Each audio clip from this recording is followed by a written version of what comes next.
Good morning student. देखिए आज का टॉपिक है डायमेंशन, विमा। जैसा कि कल हमने आपको पढ़ाया था मूल राशियाँ क्या होती हैं और आपकी व्युत्पन्न राशियाँ क्या होती हैं और पूरक राशियाँ क्या होती हैं। आज आपको पढ़ाएंगे हम डायमेंशन, विमा। विमा क्या है? देखिए जनरली विमा क्या है, जैसे अगर हम इसमें देखें हैं एक राशि है 4 बराबर होता है दूरी बटे समय। 4 बराबर क्या होता है? दूरी बटे समय। तो इसका अगर हम मात्रक निकालें तो क्या हो जाएगा? मात्रक दूरी का मीटर, समय का सेकंड, मीटर प्रति सेकंड। मात्रक क्या हो गया? मीटर प्रति सेकंड। अब देखिए अगर हम इसको चाहें तो ऐसा लिख सकते हैं, मीटर की पावर कितनी है? और इनटू सेकंड में पावर कितनी है? माइनस। सेकंड में पावर कितनी है? -1। नीचे जाएगा तो -1 हो जाएगा। क्लियर? तो अब इसका मतलब क्या है? मीटर सेकंड इनवर्स या मीटर इनटू सेकंड की पावर -1। ठीक। तो इसमें जो विमाएं हैं ये क्या है? मूल मात्रक है। मीटर भी मूल मात्रक है और सेकंड भी मूल मात्रक है। ये क्या है? पावर है। तो किसी भौतिक राशि की विमाएं, किसी भौतिक राशि की विमाएं वे घाते हैं जो उस राशि का मात्रक प्राप्त करने के लिए मूल मात्रकों पर चढ़ाई जाती है। फिर से किसी भौतिक राशि की विमाएं वे घाते हैं, ये 1 और -1। तो किसी भौतिक राशि की विमाएं वे घाते हैं जो उस राशि का मात्रक प्राप्त करने के लिए मूल मात्रकों पर चढ़ाई जाती है। अब इसमें अगर हम आपसे कहें चाल में दूरी की विमा, दूरी की विमा कितनी हो गई? 1। कितनी है? 1। चाल में समय की विमा, समय की विमा कितनी हो गई? -1। चाल की विमाएं कितनी हो गई? 1, समझ में आया कि किसी भौतिक राशि की विमाएं वे घाते हैं, किसी भौतिक राशि की विमाएं वे घाते हैं जो उस राशि का मात्रक प्राप्त करने के लिए मूल मात्रकों पर चढ़ाई जाती हैं। जैसे चाल दूरी बटे समय, मात्रक मीटर प्रति सेकंड, मीटर पावर 1, सेकंड की पावर -1 सेकंड इनवर्स कुछ भी। चाल में दूरी की विमा कितनी है? मीटर पर कितनी पावर है? 1। सेकंड पर कितनी है? -1। चाल में समय की विमा कितनी है? -1। और चाल की विमाएं कितनी होंगी? 1, -1। तो परिभाषा क्या निकली कि किसी भौतिक राशि की विमाएं वे घाते हैं जो उस राशि का मात्रक प्राप्त करने के लिए मूल मात्रकों पर चढ़ाई जाती है। क्लियर? चलिए आगे देखते हैं इसके बाद।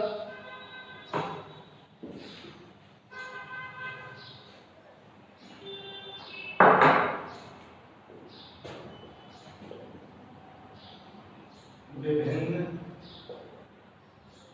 भौतिक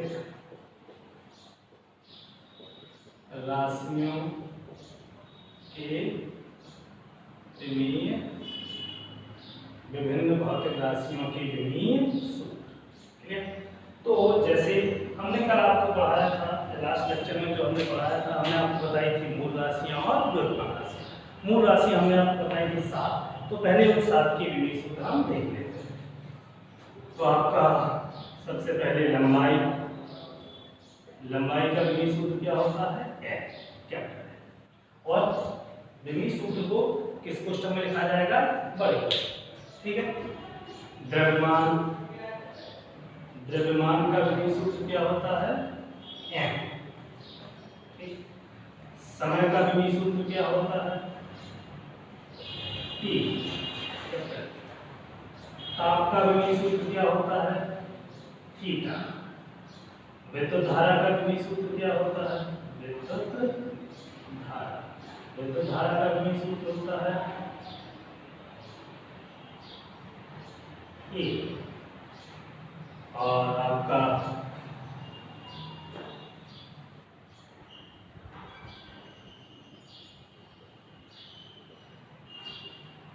पदार्थ की मात्रा का क्या होता है? म्यू, इसको मोल भी लिख देते हैं mOH। और ज्योति तीव्रता का, ज्योति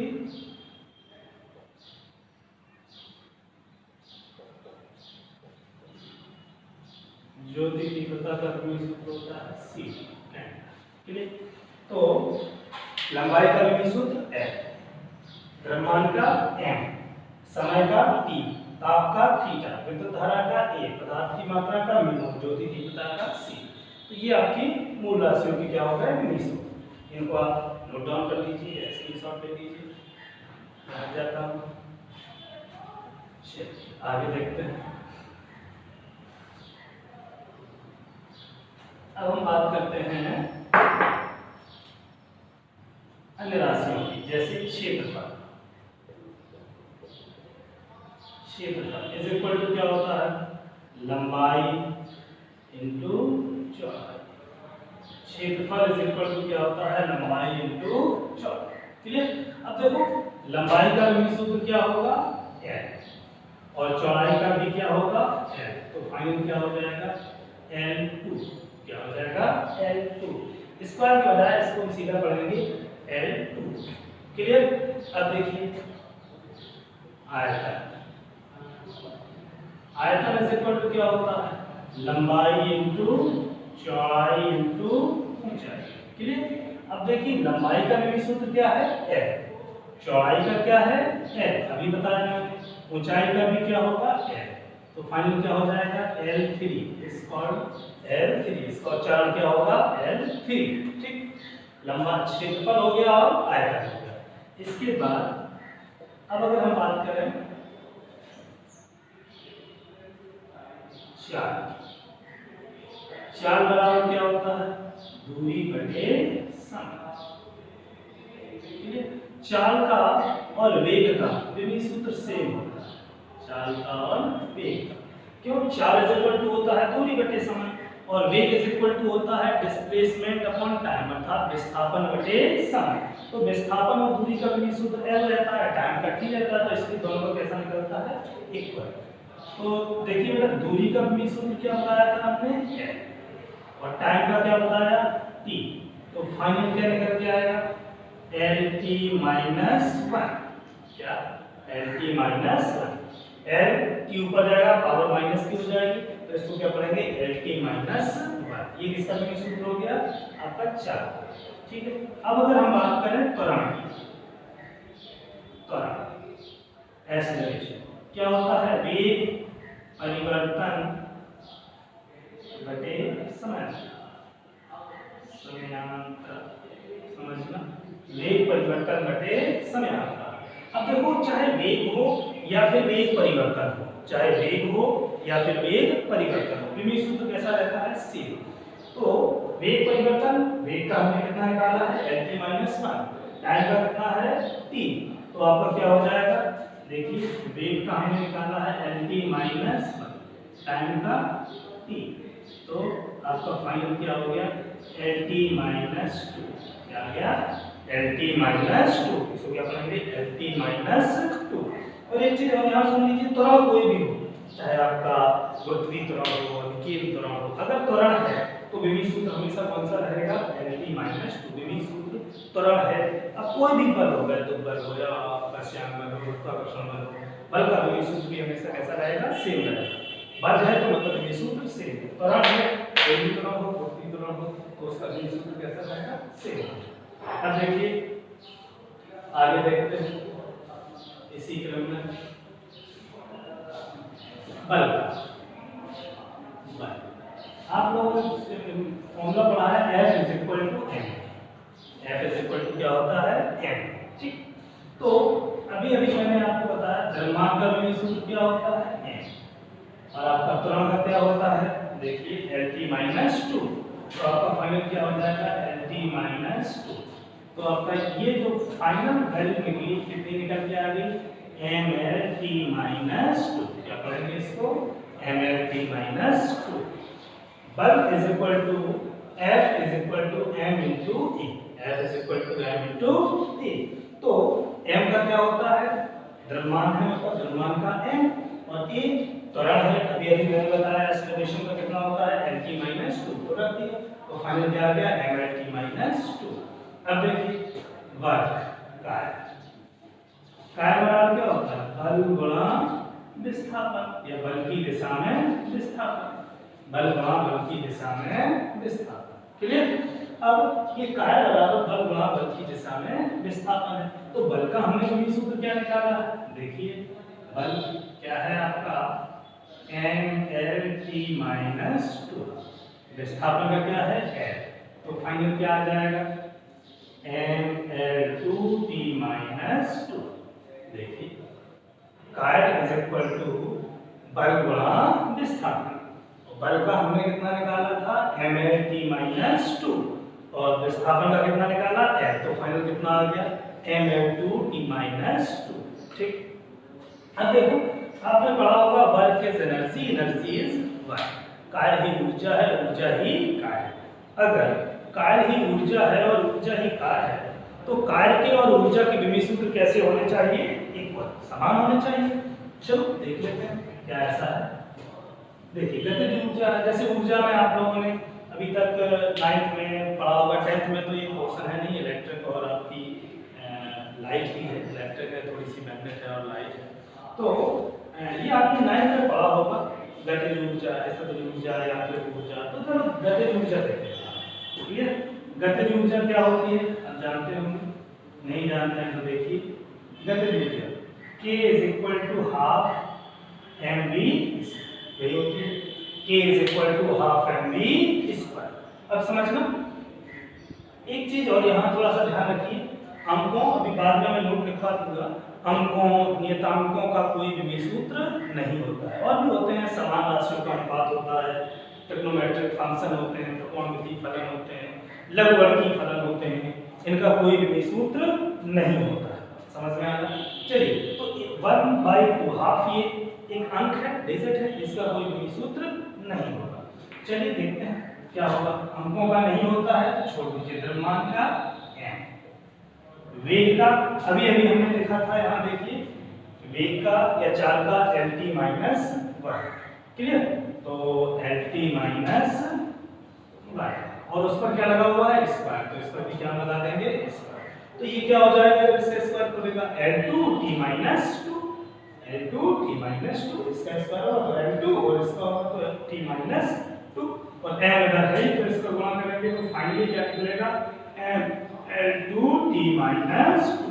देखो कार्य ही ऊर्जा है, ऊर्जा ही कार्य। देखिए कार्य का विमीय सूत्र ml2t-2, ऊर्जा का विमीय सूत्र ml2t-2। अब देखिए स्थितिज ऊर्जा का देख लेते हैं। स्थितिज ऊर्जा, स्थितिज ऊर्जा U इज इक्वल टू आप जानते हैं क्या होती है mgh। U is equal to क्या है mgh। m द्रव्यमान है, g गुरुत्वीय त्वरण है और h क्या है हाइट है, पार्टिकल की ऊंचाई, शिखर की ऊंचाई। क्लियर? तो अब देखेंगे हम mgh, तो द्रव्यमान का हमने क्या बताया था m, और त्वरण का मैंने अभी भी बताया था, गुरुत्वीय त्वरण हो चाहे आपका रेखीय त्वरण हो, विमीय सूत्र हमेशा कैसा रहता है सेम, lt-2। तो lt-2 और ऊंचाई का, ऊंचाई मतलब डिस्टेंस, डिस्टेंस मतलब लंबाई, तो इसका भी क्या हो जाएगा l, दूरी है, ऊंचाई भी क्या है दूरी ही होती है। चलिए तो क्या आ गया m, देखो l2 हो जाएगा तो फाइनल क्या निकला ml2t-2। Work is energy, energy is work. Clear? इतना समझ में आ गया। बल्कि mlt-2, कार्य का विमीय सूत्र ml2t-2, कार्य की ऊर्जा है, ऊर्जा ही कार्य। तो गतिज ऊर्जा का हमने चेक किया ml2t-2, इसके बाद हमने स्थितिज ऊर्जा का चेक किया U = mgh, m का m, g का त्वरण का lt-2 और ऊंचाई का l, तो फाइनल क्या आ गया ml2t-2। अगर इतना समझ में आ गया तो आप इसका स्क्रीनशॉट ले लीजिए और इसके बाद में आप अपनी कॉपी में नोट डाउन कर लीजिएगा। मैं हट जाता हूं।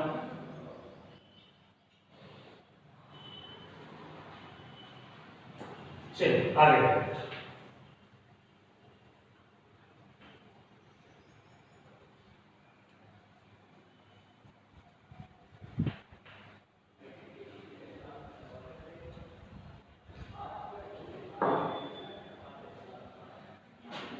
देखिए जैसे अगर हम बात करें संवेग, P इज इक्वल टू क्या होता है m, P is equal to क्या होता है m। द्रव्यमान तथा वेग के गुणनफल को संवेग कहते हैं। तो अब द्रव्यमान का भी सूत्र क्या होता है m, वेग का क्या होता है lt माइनस 1, यही है ना।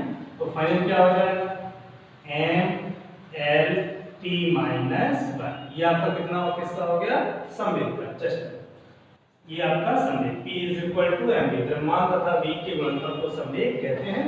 तो आपका द्रव्यमान का m रख दिया और वेग का हमने निकाला था lt माइनस 1, तो आपका फाइनल क्या आ गया m lt माइनस 1। क्लियर। बाकी इसके बाद कल्पना है इतना आप लोग